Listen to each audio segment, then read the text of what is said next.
পুরোদমে Iran, Israel, Hezbollah, Hamas চতুর্মুখী এক ভয়ঙ্কর যুদ্ধ চলছে। জানিয়ে দেব আন্তর্জাতিক গণমাধ্যম থেকে পাওয়া সর্বশেষ গুরুত্বপূর্ণ আপডেট সংবাদ। ইহুদিবাদী ইসরায়েলকে ধ্বংস করার এখনই সময়। এদিকে বেড়েছে হামলার তীব্রতা, নেতানিয়াহুকে যুদ্ধবিরতির জন্য বাইডেনের চাপ। আরো জানাবো, নতুন ইরানি পররাষ্ট্রমন্ত্রীর ঘোষণা সত্যতা বাদ দিলে মার্কিন উত্তেজনা ম্যানেজ এবং ইউ এর সাথে সম্পর্ক প্রতিষ্ঠা করা হবে।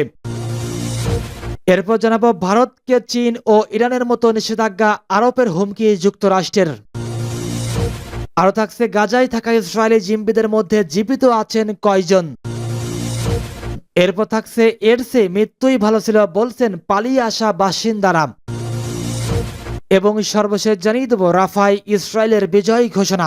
এতক্ষণ শুনছিলেন গুরুত্বপূর্ণ সংবাদ শিরোনাম, এবারে জানাবো বিস্তারিত। ইসরায়েলকে নির্মূল করার এখনই সময়। দখলদার ইসরায়েলের বিরুদ্ধে চলমান লড়াইয়ের পাশে থাকার জন্য লেবাননের সশস্ত্র গোষ্ঠী হিজবুল্লাহর প্রতি কৃতজ্ঞতা প্রকাশ করেছে ফিলিস্তিনের স্বাধীনতাকামী ও প্রতিরোধ সংগঠনগুলো। বিজয় সম্পূর্ণ না হওয়া পর্যন্ত এই লড়াই অব্যাহত রাখার উপর জোর দিয়েছে এসব সংগঠন। বৃহস্পতিবার ফিলিস্তিনি ইসলামী জিহাদের সামরিক শাখা আল কুডস ব্রিগেডের প্রকাশিত এক বিবৃতিতে এই আহ্বান জানানো হয়। এতে বলা হয়েছে, 10 মাসেরও বেশি সময় ধরে আমরা আপনাদের লড়াই, আপনাদের ধৈর্য এবং সবচেয়ে প্রিয় জিনিস আপনাদের আত্মত্যাগ দেখেছি, যার মুখোমুখি হতে ইসরায়েলি শত্রুরা ভয় পায়। গাজার সংগঠনগুলো বলেছে, চলমান যুদ্ধের মাধ্যমে ফিলিস্তিনি স্বাধীনতাকামী ও প্রতিরোধকামী সংগঠনগুলোকে পরাজিত করা সহ দখলদাররা যেসব লক্ষ্য অর্জন করতে চেয়েছিল তাতে তারা ব্যর্থ হয়েছে। বিবৃতিতে বোকা ও পরাজিত শত্রু গাজার চোরাবালিতে আটকে গেছে বলেও উল্লেখ করা হয়। গত বছরের 7 অক্টোবর থেকে গাজা উপত্যকায় বর্বর আগ্রাসন ও গণহত্যা চালিয়ে আছে ইসরায়েল। তাদের বিরুদ্ধে এবং গাজার জনগণের সমর্থনে লেবাননের সশস্ত্র গোষ্ঠী হিজবুল্লাহ ইসরায়েলের স্পর্শকাতর ও গুরুত্বপূর্ণ সামরিক লক্ষ্যবস্তুগুলোর উপর হামলা চালিয়ে যাচ্ছে। এদিকে উপত্যকা জুড়ে ইসরায়েলি বাহিনীর বিরুদ্ধে প্রতিরোধ অব্যাহত রেখেছে হামাস ও পিআইজিএ সহ অন্যান্য সংগঠনগুলো। বেড়েছে হামলার তীব্রতা, নেতানিয়াহুকে যুদ্ধবিরতির জন্য বাইডেনের চাপ। হামাসের সঙ্গে যুদ্ধবিরতি ও জিম্মি মুক্তি দিয়ে চুক্তি করতে ইসরায়েলের প্রধানমন্ত্রী বেনিয়ামিন নেতানিয়াহুকে তাগাদা দিয়েছেন মার্কিন president Joe Biden. White House জানায়, গত বুধবার নেতানিয়াহুর সঙ্গে এক ফোনালাপে চুক্তির বিষয়টি কতটা জরুরি সেটির উপর জোর দেন বাইডেন। যুদ্ধবিরতি নিয়ে চলমান কূটনৈতিক প্রচেষ্টার মধ্যে গাজা জুড়ে হামলার তীব্রতা আরও বাড়িয়েছে ইহুদিবাদী ইসরায়েল। মধ্য গাজার দেইল আল বালা এবং দক্ষিণে খান ইউনিস শহরে হামলা জোরালো করেছে ইসরায়েলি বাহিনী। ইসরায়েলি বাহিনীর নতুন উচ্ছেদ নোটিশ জারির পর দেইল আল বালা থেকে হাজারো ফিলিস্তিনি পালিয়েছেন। গাজায় ফিলিস্তিনি শরণার্থী বিষয়ক সংস্থা ইউএনআরডব্লিউ উত্তর গাজা সিটির আরেকটি স্কুলে ভয়াবহ হামলার নিন্দা জানিয়েছে। আশ্রয় শিবিরে পরিণত হওয়া সালাহ আল দিন স্কুলটিতে হামলায় অন্তত 4 জন নিহত হয়েছে। অন্যদিকে হোয়াইট হাউস জানিয়েছে, ইসরায়েলি প্রধানমন্ত্রী নেতানিয়াহুর সঙ্গে ফোনালাপে প্রেসিডেন্ট বাইডেন যুদ্ধবিরতি ও জিম্মি মুক্তির চুক্তি করা কতটা জরুরি প্রয়োজন তা জোরালোভাবে তুলে ধরেছেন। আসন্ন কায়রোর বৈঠকে চুক্তির পথ বাদবাকি বাধাগুলো দূর করার বিষয়েও তিনি আলাপ করেছেন।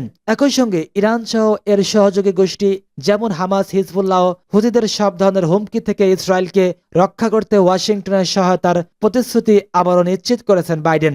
দুই নেতার এই ফোন কলে ডেমোক্র্যাট প্রেসিডেন্ট প্রার্থী ও মার্কিন ভাইস প্রেসিডেন্ট কমলা হ্যারিসও যুক্ত হয়েছেন। গাজায় যুদ্ধবিরতির প্রচেষ্টাকে এগিয়ে নিতে মার্কিন পররাষ্ট্রমন্ত্রী অ্যান্টনি ব্লিংকেনের মধ্যপ্রাচ্য সফর শেষ হওয়ার পরপরই বাইডেন ও নেতানিয়াহুর ফোনালাপের খবর এলো। 10 মাসেরও বেশি সময় ধরে চলা যুদ্ধে ইসরায়েলের হামলায় গাজায় এখন পর্যন্ত 40,265 ফিলিস্তিনি শহীদ হয়েছে। নতুন ইরানি পররাষ্ট্রমন্ত্রীর ঘোষণা সত্যতা বাদ দিলে মার্কিন উত্তেজনা ম্যানেজ এবং ইউ এর সাথে সম্পর্ক প্রতিষ্ঠা করা হবে। ইসলামী প্রজাতন্ত্র ইরানের নতুন পররাষ্ট্রমন্ত্রী আব্বাস আরাকচি বলেছেন, আমেরিকা এবং ইউরোপীয় ইউনিয়নের দেশগুলো যদি ইরানের সাথে শত্রুতা বন্ধ করে তাহলে আমেরিকার সাথে উত্তেজনা কমানো এবং ইউরোপীয় দেশগুলোর সাথে সম্পর্ক পূর্ণ প্রতিষ্ঠা করতে তেহরান আগ্রহী। বৃহস্পতিবার জাপানের কিউদো নিউজকে দেয়া এক সাক্ষাৎকারে আব্বাস আরাকচি এই ঘোষণা দেন। গতকাল জাতীয় সংসদের সদস্যদের আস্থা ভোটে পররাষ্ট্রমন্ত্রী পদে বিজয়ী হওয়ার পর এই সাক্ষাৎকার দেন তিনি। আরাকচি বলেন, ইরানের অর্থনীতির উপর থেকে পশ্চিমা নিষেধাজ্ঞা অপসারণ ও আন্তর্জাতিক সম্প্রদায়ের সাথে বাণিজ্য স্বাভাবিক করার জন্য পররাষ্ট্র মন্ত্রণালয় আমেরিকার সাথে উত্তেজনা কমানো এবং ইউরোপীয় দেশগুলোর সাথে সম্পর্ক পুনর্নির্মাণের চেষ্টা করবে। তবে এই চেষ্টা শুধুমাত্র তখনই করা হবে যখন তারা ইরানের প্রতি শত্রুতা বন্ধ এবং 2015 সালে সই হওয়া পরমাণু সমঝোতা পুনর্বহাল করবে। আব্বাস আরাকচি জানান, ইরানের সংসদে দেয়া বক্তৃতায় তিনি দেশের উপর থেকে নিষেধাজ্ঞা প্রত্যাহারের বিষয়ে জোর দিয়েছেন। এক্ষেত্রে আলোচনাকে তিনি বিশেষভাবে গুরুত্ব দেবেন বলে জানান। মন্ত্রী হিসেবে চূড়ান্ত মনোনয়ন লাভের আগে আব্বাস আরাকচিকে জাতীয় সংসদে তার পরিকল্পনা তুলে ধরে বক্তব্য রাখতে বলা হয়েছিল। ভারতকে চীন ও ইরানের মতো নিষেধাজ্ঞা আরোপের হুমকি যুক্তরাষ্ট্রের। ইরান ও চীনের পর এবার ভারতের সাথে রাশিয়ার বাণিজ্যিক সখ্য নিয়ে উদ্বিগ্ন যুক্তরাষ্ট্র। সেই দুশ্চিন্তা থেকেই এবার ভারতের উপর নিষেধাজ্ঞা জারি করার কথা জানিয়ে সতর্ক করল যুক্তরাষ্ট্র। 2022 সালে রাশিয়া ইউক্রেন সংঘাত শুরুর পর থেকে রাশিয়ার উপর নিষেধাজ্ঞা জারি করেছিল যুক্তরাষ্ট্র সহ পাশ্চাত্যের দেশগুলো। সেই প্রচেষ্টায় অংশ হিসেবে নয়াদিল্লিকেও তারা ক্রমাগত চাপ দিয়েছে। যদিও ভারত সেই চাপ অগ্রাহ্য করে একের পর এক চুক্তি করে চলেছে মস্কোর সাথে। রাশিয়ার সাথে বন্ধুত্ব নষ্ট করতে চায়নি ভারত, তাই যুক্তরাষ্ট্রের চোখ রাঙানিকে অগ্রাহ্য করে রাশিয়ার সাথে ভারতের দ্বিপরীক্ষা বাণিজ্যের পরিমাণ 2023 সালে বৃদ্ধি পেয়ে দাঁড়ায় 5,45,466 কোটি রুপিতে। 2030 সালের মধ্যে এই অঙ্ক প্রায় 84 লাখ কোটিতে নিয়ে যাওয়ার প্রচেষ্টায় রয়েছে ভারত। তাই এবার সরাসরি বাণিজ্যিক আঘাত হানতে বদ্ধপরিকর যুক্তরাষ্ট্র। ক্ষেপণাস্ত্র বা প্রতিরক্ষামূলক অস্ত্র তৈরিতে ব্যবহার করা সম্ভব এমন যন্ত্রাংশ বা প্রযুক্তি অথবা সরঞ্জাম রাশিয়াকে সরবরাহ করার পরিণাম সম্পর্কে সচেতন করেছে যুক্তরাষ্ট্র। যে ভারতীয় সংস্থা রাশিয়ার সাথে এই ধরনের বাণিজ্যের প্রয়াস চালাবে, উভয় সংস্থার উপর নিষেধাজ্ঞা জারি করা হবে বলে সতর্ক করেছে তারা। বিবিধ ক্ষেত্রে ব্যবহার করা যায় এমন প্রযুক্তি সরবরাহে অভিযুক্ত থাকার জন্য গত বছরের নভেম্বরে বেঙ্গালুরু কেন্দ্রিক এক বেসরকারি সংস্থার উপর নিষেধাজ্ঞা জারি করে যুক্তরাষ্ট্র। বৈদ্যুতিক উপাদান, যন্ত্রাংশ, ড্রোন এবং ড্রোনের জন্য সফটওয়্যার হলো কিছু দ্বৈত ব্যবহারের সামগ্রী অসামরিক এবং সামরিক উভয় ক্ষেত্রে ব্যবহার করা যেতে পারে। ভারতীয় সংস্থাগুলোকে নির্দিষ্ট ধরনের পণ্য যেমন রাসায়নিক, বিমানের যন্ত্রাংশ এবং ক্ষেপণাস্ত্রে ব্যবহার করা যেতে পারে এমন উপাদান রফতানি না করার গুরুত্ব সম্পর্কে বারবার সচেতন করে চলেছে যুক্তরাষ্ট্র। রাশিয়ার সাথে প্রতিরক্ষা সমঝোতা ছিন্ন করার বার্তা দিয়ে রাশিয়ার সাথে সামরিক সহযোগিতা নিয়ে ভারতকে হুঁশিয়ারি দিয়ে চলেছে যুক্তরাষ্ট্র। এমনটাই কূটনৈতিক মহলের একাংশের ধারণা।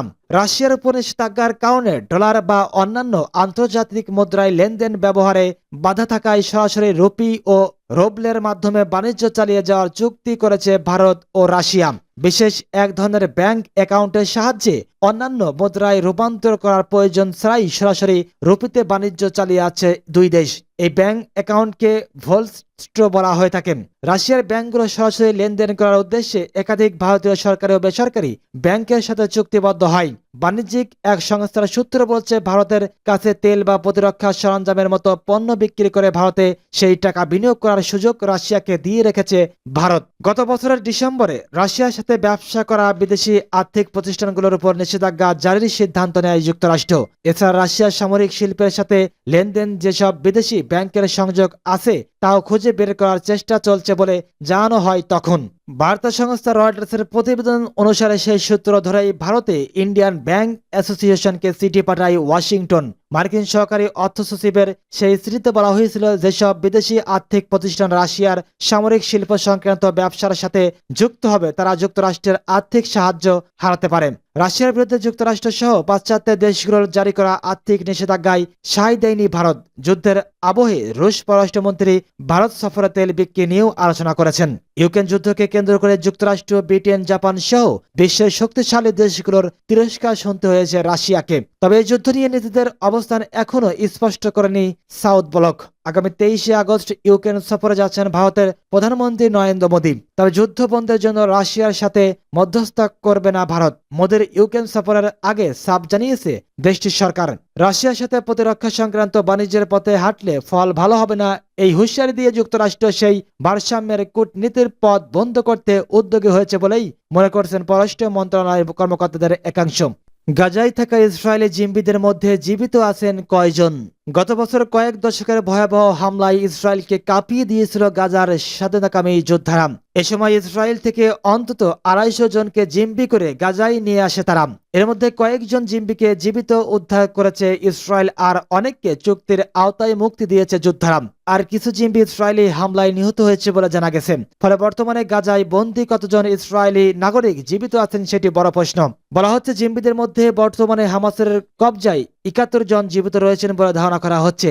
এই জীবিত 71 জন জিম্মির মধ্যে 57 জন পুরুষ, 12 জন নারী এবং 2 জন শিশু রয়েছেন। তাদের মধ্যে 64 জন ইসরায়েল, 2 জন থাইল্যান্ডের এবং 1 জন নেপালের নাগরিক। 64 জন ইসরায়েলি জিম্বির মধ্যে সেনা সদস্যদের সংখ্যা 11 জন। যে 2 জন শিশু জিম্বি রয়েছে তাদের নাম কেফির এবং এরিয়েল। সম্পর্কে তারা 2 ভাই। তাদের মা শিরি বিবাসও রয়েছেন তাদের সঙ্গে।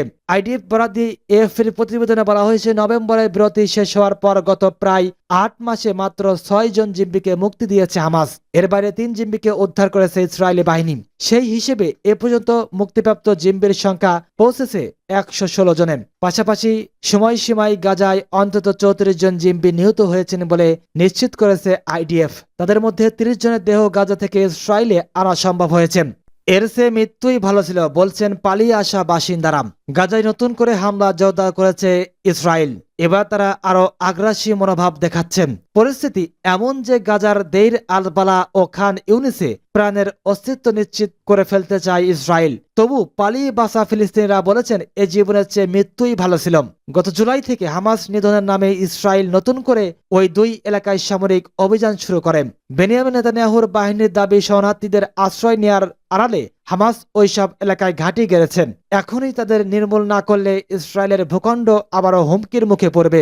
এ অজুহাতে শরণার্থীদের সরে যাওয়ার সুযোগ না দিয়েই হামলা শুরু করেন। মুহুর্মুহু আক্রমণের মধ্যেই দায় এড়াতে দেইর এল বালা ও খান ইউনিস থেকে বাসিন্দাদের সরে যাওয়ার নির্দেশ দেয়। শহর দুটি আগেই ধ্বংস করেছে ইসরায়েল। মাঝে রাফা সহ গাজার অন্যান্য অঞ্চলে হামলা শুরু করলে সেখান থেকে মানুষ আবার শহর দুটিতে আশ্রয় নেয়। বর্তমানে এখান আশিতরা বলেছেন এতবার পার হচ্ছে মৃত্যু আরো ভালো ছিল।